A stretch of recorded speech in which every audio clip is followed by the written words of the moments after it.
Hai teman-teman. Oke, pada video kali ini kita akan membahas tentang fluida statis. Namun sebelum itu, perkenalkan, nama saya Julientius Kapanamuan dan rekan saya juga ada, yaitu Wiwit Garaswati kelas C. Nah, kami dari kelompok 7, kami dari Universitas Kristen Indonesia, Prodi Pendidikan Fisika. Nah, sebelum masuk ke materi kita, ada baiknya kalian melihat peta konsep terlebih dahulu. Check it out.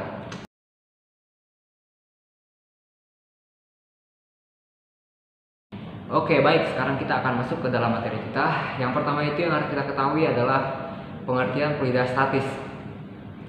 Fluida statis adalah suatu keadaan.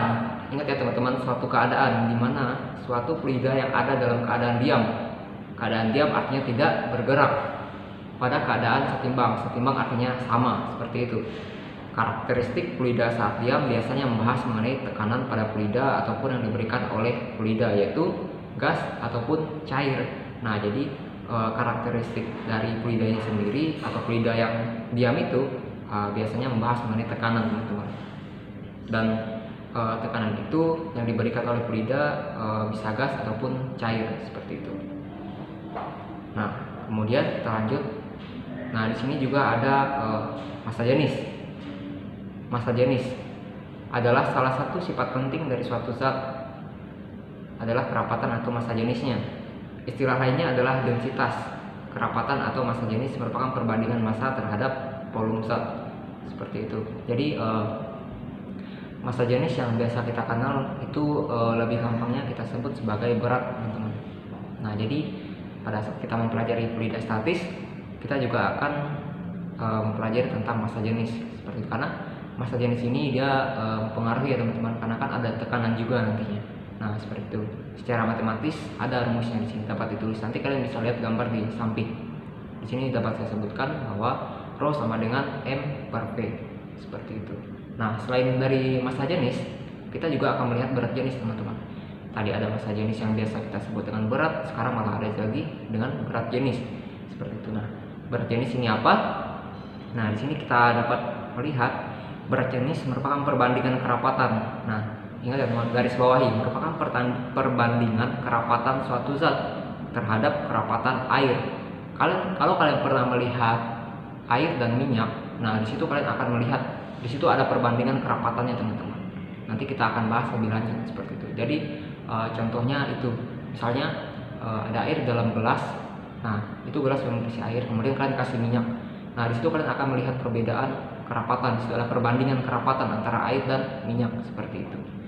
Berat jenis suatu zat dapat diperoleh dengan membagi kerapatannya. Nah, jadi berat jenis ini dia memiliki nilai tersendiri, yaitu 10⁻³ kg per meter per kubik. Itu kerapatan air, seperti itu.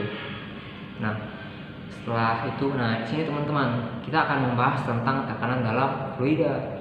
Tekanan didefinisikan sebagai perbandingan antar gaya tekanan yang arahnya tegak lurus dan bekerja pada suatu bidang dengan luas bidang tekannya. Sifat penting lain dari fluida diam adalah fluida selalu memberikan tekanan ke semua arah. Seperti yang sudah saya bilang tadi, pada saat kita mempelajari fluida, selain massa jenis dan berat jenis, kita juga akan mempelajari tentang tekanan. Jadi, di dalam fluida atau di dalam keadaan diam seperti itu, nah ada tekanan, teman-teman, dan tekanan ini dia memberikan ke semua arah, bukan hanya satu arah saja, melainkan dia ke semua arah memberikan tekanan, seperti itu. Nah, kayak gitu. Kemudian di sini juga ada rumusnya, teman-teman. Nanti juga akan ditempelkan atau kalian bisa lihat di samping, teman-teman, yaitu P sama dengan F/A. Jadi P itu adalah tekanan pada suatu permukaan, kemudian F-nya itu adalah gaya tekanan atau gaya tekan, sedangkan A-nya itu luas bidang tekan, seperti itu. Nah, selain itu juga di sini tekanan itu dibagi lagi, teman-teman. Tekanan ada beberapa lagi. Di sini kita akan melihat. Nah, yang pertama itu adalah tekanan hidrostatis. Nanti kalian akan lihat gambarnya di samping. Nah, jadi tekanan hidrostatis ini, gaya gravitasi menyebabkan zat cair dalam suatu wadah selalu tertarik ke bawah. Nah, ingat teman-teman, dalam ilmu fisika kita pasti akan mempelajari tentang gaya gravitasi. Nah, gaya gravitasi itu apa? Seperti yang kita tahu, tidak ada gaya gravitasi kita tidak akan bisa berdiri di atas tanah, seperti itu. Dan juga benda-benda yang ada di sekeliling kita itu mereka tidak akan berada di atas tanah atau berada di atas yang mereka berdiri gitu.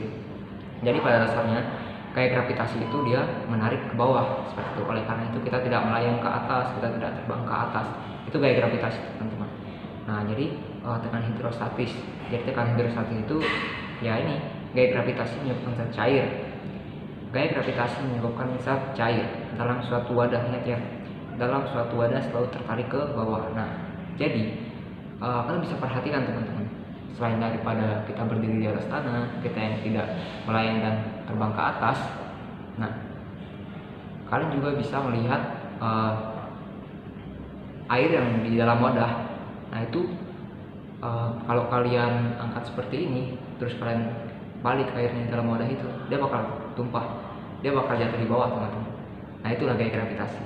Jadi tekanan hidrostatis itu ya, di dalamnya juga ada gaya gravitasi yang menarik zat cairnya gitu. Nah, di sini makin tinggi zat cair dalam wadah, makin berat zat cair itu. Seperti itu. Jadi semakin tinggi zat cairnya yang dalam wadah itu, atau semakin besar lah kita sebutnya, maka dia akan semakin berat, teman-teman. Massa jenisnya itu akan semakin besar seperti itu. Sehingga makin besar juga tekanan zat cair. Nah, di sini juga mempengaruhi tentang tekanannya. Jadi tekanannya akan semakin besar. Semakin besar zat cair dalam wadah, semakin berat juga zat cair itu, kemudian tekanannya juga akan semakin besar. Jadi saling berkaitan dan saling mempengaruhi seperti itu. Nah, selanjutnya di sini juga ada tekanan Gauss namanya. Tekanan Gauss merupakan kelebihan tekanan di atas tekanan atmosfer. Nah, jadi tekanan Gauss ini dia merupakan kelebihan tekanan, teman-teman. Artinya tekanannya itu udah berlebih seperti itu. Tekanannya udah berlebih di atas tekanan atmosfer. Misalnya tekanan atmosfer sekian, jadi tekanan Gauss-nya itu lebih dari tekanan atmosfer itu sendiri, seperti itu. Itu adalah tekanan Gauss. Secara matematis diartikan sebagai selisih antara tekanan yang tidak diketahui dengan tekanan atmosfer atau tekanan udara luar. Jadi tekanan atmosfer itu adalah tekanan udara luar, bukan udara yang di dalam ini ya teman-teman, tapi di luar ya, di luar angkasa, di luar bumi. Nah, seperti itu. Nilai tekanan diukur oleh alat pengukur tekanan adalah tekanan Gauss. Adapun tekanan sesungguhnya disebut dengan tekanan mutlak. Nah, jadi tekanan mutlak adalah tekanan sesungguhnya dalam tekanan Gauss ini, seperti itu. Nah, di sini juga ada rumus atau persamaan tekanan Gauss, yaitu sama dengan P sama dengan P Gauss plus P ATM atau atmosfer. Nah, di mana P-nya itu adalah tekanan mutlak atau tekanan sesungguhnya, kemudian P Gauss-nya adalah tekanan Gauss-nya sendiri, sedangkan P ATM-nya adalah sudah pasti tekanan atmosfernya, seperti itu. Nah, sebagai contoh, sebuah ban yang mengandung udara dengan tekanan Gauss 2 atm. Nah, itu diukur oleh alat ukurnya ya teman-teman. Memiliki tekanan mutlak kira-kira 3 atmosfer. Nah, ini karena tekanan atmosfer pada permukaan laut kira-kira 1 m. Nah, kan tadi kan sudah dijelasin teman-teman. Tekanan Gauss ini merupakan kelebihan tekanan atmosfer di atas atmosfer, seperti itu. Nah, makanya contohnya di sini sebuah ban yang mengandung udara dengan tekanan Gauss. Tekanan Gauss-nya itu 2 atmosfer ditambah lagi dengan tekanan atmosfernya, yaitu sekitar 1 atm. Oleh karena itu jadinya kira-kira 3 atm jika ditambahin, seperti itu. Nah, selanjutnya ada tekanan mutlak pada suatu kedalaman zat cair, yaitu tekanan mutlak pada suatu kedalaman zat cair telah disebutkan sebelumnya bahwa pada lapisan atas zat cair bekerja dengan atmosfer. Nah, jadi pada lapisan atas zat cair itu mereka bekerja pada tekanan atmosfer itu sendiri, seperti itu. Nanti gambarnya kalian bisa lihat sendiri dan kalian pasti bisa imajinasikan bagaimana seperti itu. Nah, kemudian di sini juga ada tekanan pada permukaan zat cair adalah tekanan atmosfer, yaitu P0. Tekanan hidrostatis zat cair pada kedalaman H adalah ρGH, sehingga besar tekanan hidrostatis mutlak atau tekanan sesungguhnya pada kedalaman H dengan memperhitungkan adanya tekanan atmosfer juga dapat dirumuskan. Nah, jadi tekanan mutlak, tekanan atmosfer itu disatuin teman-teman. Mereka saling berhubungan, saling berkaitan, seperti itu. Nah, rumusnya seperti apa? Rumusnya kalian bisa lihat di samping, yaitu P sama dengan P0 ditambah ρGH, seperti itu. Dimana ya P0-nya adalah tekanan atmosfer atau tekanan udara luar, seperti itu. Nah, kemudian di sini juga ada hukum hidrostatis. Nah, hukum hidrostatis menyatakan bahwa Semua titik yang terletak pada bidang datar yang sama di dalam zat cair sejenis memiliki tekanan mutlak yang sama. Nah, jadi hukum hidrostatis itu menyatakan semua titik yang terletak pada bidang datar. Ingat, semua titik yang terletak pada bidang datar, artinya bidangnya ya datar seperti itu. Bidang datar yang sama di dalam zat cair yang sejenis, berarti yang sama semua ini memiliki tekanan mutlak yang sama, tekanan sesungguhnya yang sama. Nah, nanti gambarnya juga kalian bisa lihat di samping. Kemudian di sini aplikasi alat ukur dalam mengukur tekanan gas. Yang pertama itu ada barometer raksa. Barometer raksa digunakan untuk mengukur tekanan atmosfer. Barometer tersebut berupa tabung kaca yang panjang. Nah, jadi alat ini atau barometer raksa ini ya dia digunakan untuk mengukur tekanan luar atau tekanan atmosfer yang biasa dibilang seperti itu. Di mana dalam tabung tersebut diisi air raksa. Nah, jadi di dalam tabungnya itu ada air raksa seperti itu. Tabung kaca yang berisi air raksa tersebut kemudian dibalik dan dimasukkan ke dalam sebuah wadah yang juga telah diisi air raksa. Nah, jadi seperti ini teman-teman. Misalnya ada wadah. Nah, wadah ini, di dalam wadah itu ada air raksa. Dalam wadah itu, ingat ya, dalam wadah itu berisi air raksa. Kemudian alat ini tadi, barometer raksanya tadi, dia kan dalamnya ada raksa juga tuh. Nah, dia diisi raksa juga, tapi dia bentuknya agak panjang gitu lah. Terus ada wadah. Kemudian nanti si alat ini, barometer raksa ini, dia dimasukin, tapi dimasukinnya dibalik bukan di secara gitu, tapi dia dibalik, seolah-olah raksa antar wadah dan raksa antar alat ini tadi dia bertemu seperti itu. Dengan menerapkan hukum utama hidrostatis untuk alat pengukur tekanan berupa barometer, maka rumus yang kita dapat adalah PA sama dengan PB, kemudian P gas sama dengan P0 ditambah rho GH. Dengan rho adalah massa jenis raksa dan H adalah tinggi kolom raksanya. Nah, seperti itu. Jadi untuk menghitungnya rumusnya seperti itu teman-teman. Jadi saya ulangi lagi. Fungsi dari alat barometer raksa ini digunakan untuk mengukur tekanan atmosfer. Jadi dia memang khusus untuk mengukur tekanan atmosfer atau tekanan gas keluar, bukan tekanan yang lain ya teman-teman, bukan tekanan fluida ataupun tekanan air, tapi dia memang khusus untuk mengukur tekanan atmosfer. Nah, seperti itu teman. Nah, jadi sekian pemaparan dari saya, penjelasan dari saya teman-teman, nanti akan dilanjutkan oleh rekan saya yaitu Wiwit Laswati. Nah, di situ kalian akan melihat materi yang lain lagi gitu ya, materi yang akan dibahas oleh rekan saya. Oke, di sini sekian, terima kasih. Baik teman-teman, saya akan melanjutkan pemaparan dari Julietius. Nah, di sini kita bisa lihat bahwa di sini ada manometer tabung terbuka. Nah, di sini pada manometer tabung terbuka ini di mana tabung berbentuk U. Nah, kemudian tabungnya berbentuk U. Nah, sebagian tabung ini diisi dengan zat cair atau disebut dengan air raksa atau air gitu. Nah, di sini tekanan yang terukur dihubungkan dengan perbedaan dua ketinggian zat cair yang dimasukkan ke dalam tabung. Nah, di sini dengan penerapan hukum hidrostatis untuk alat pengukuran tekanan berupa manometer, maka rumusnya itu terdapat rho A sama dengan rho S. Nah, kemudian di sini keterangan dari rumus itu, rho itu disebut dengan massa jenis, sedangkan H itu adalah disebut dengan tinggi dari tabung raksa itu. Nah, kemudian yang selanjutnya itu ada yang namanya hukum Pascal. Nah, di sini apa sih itu hukum Pascal gitu? Hukum Pascal itu adalah tekanan zat cair yang pada dasar wadah itu tentu saja lebih besar dari tekanan zat cair pada bagian di atasnya. Nah, di sini semakin ke bawah semakin besar tekanan zat tersebut. Nah, kemudian sebaliknya, semakin mendekati permukaan atas wadah, nah semakin kecil juga tekanan zat cairnya itu. Nah, besar tekanan sebanding dengan rho gravitasi dikali H. Nah, kemudian di sini hukum Pascal menyatakan bahwa tekanan yang diberikan zat cair dalam ruangan itu tertutup diteruskan sama besar ke segala arah. Nah, di sini kita bisa lihat bahwa tekanan itu diberikan pada zat cair itu dalam ruangan yang diteruskan sama besarnya kayak gitu. Nah, kita bisa lihat dari gambar yang di sampingnya. Nah, di sini selanjutnya dalam sebuah terapan sederhana ini dari prinsip Pascal ini adalah sekelompok hidrolik. Nah, gimana sih tuh sekelompok hidrolik itu? Seperti ditunjukkan pada gambar di samping. Nah, dongkrak hidrolik ini terdiri dari bejana dengan 2 kaki. Nah, di sini ada bejananya 2 kaki gitu. Nah, kaki satu dan kaki 2 yang masing-masingnya diberi penghisap gitu. Nah, di sini penghisap satu itu memiliki luas penampang. Di sini kaki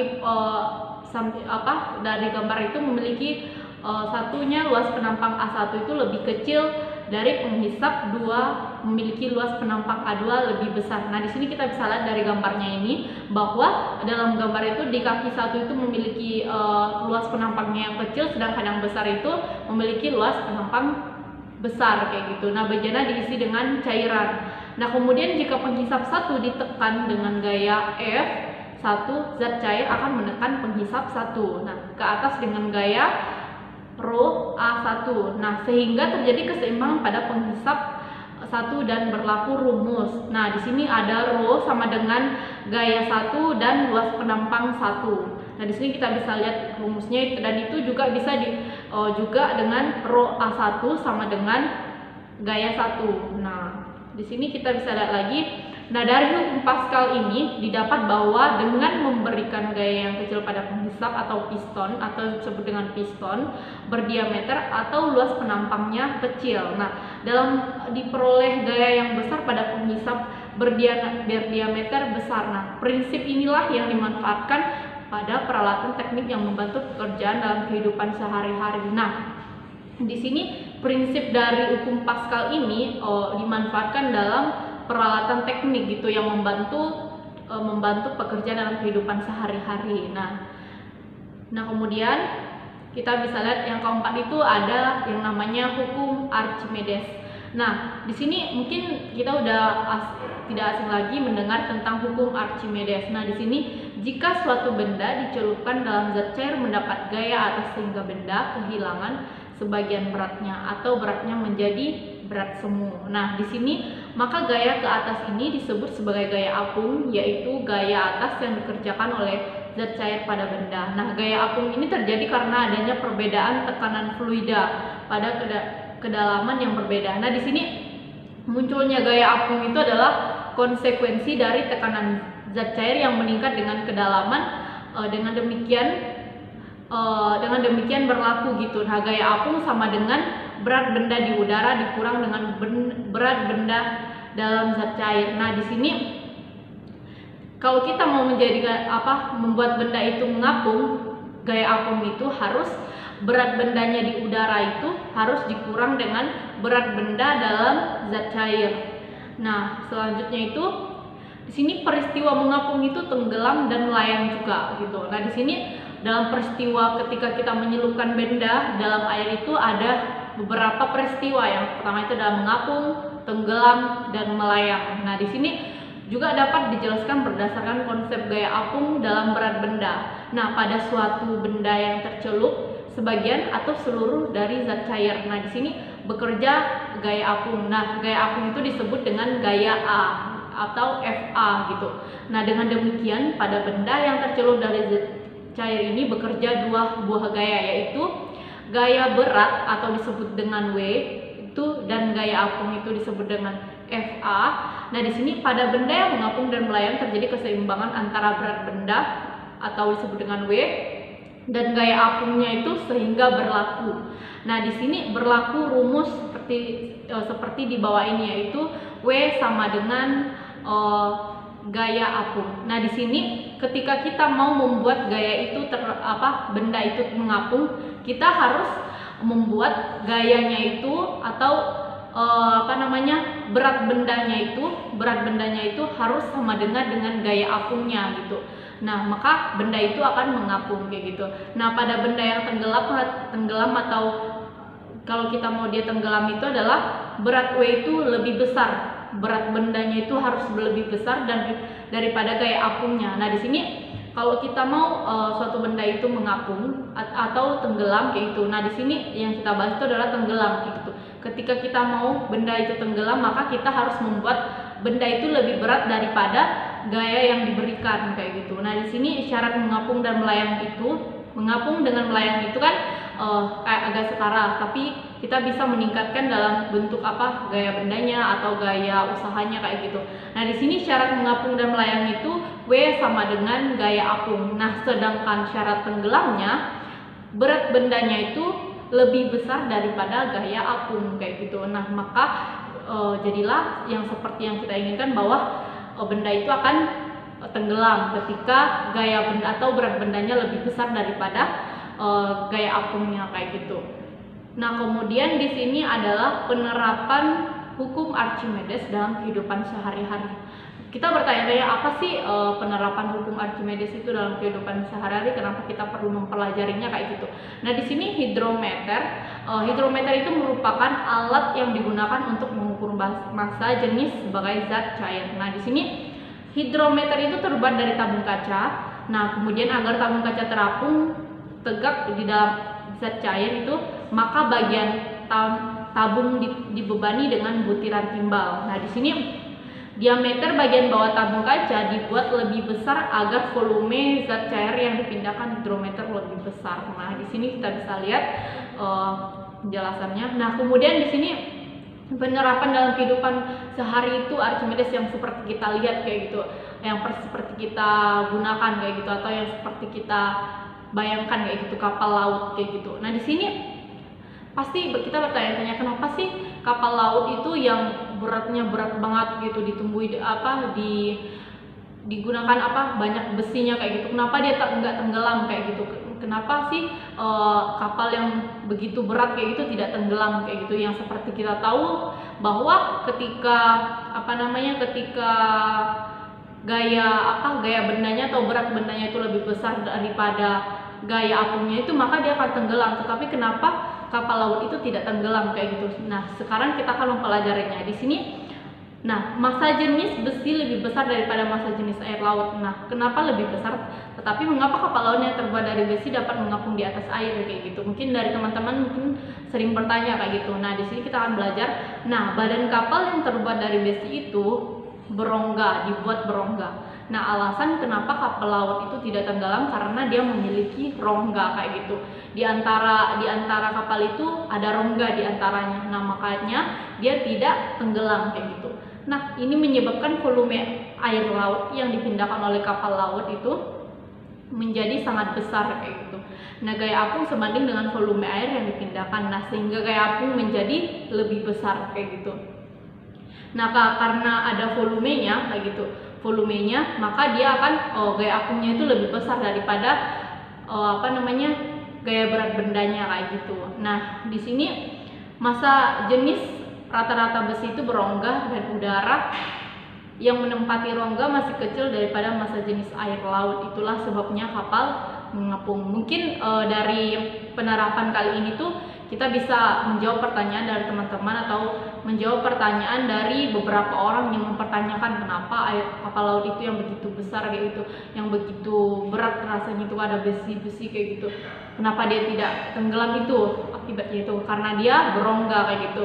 Nah, massa apungnya itu atau gaya apungnya itu lebih besar daripada massa bendanya kayak gitu. Baik teman-teman, terima kasih atas perhatiannya, kami ucapkan terima kasih.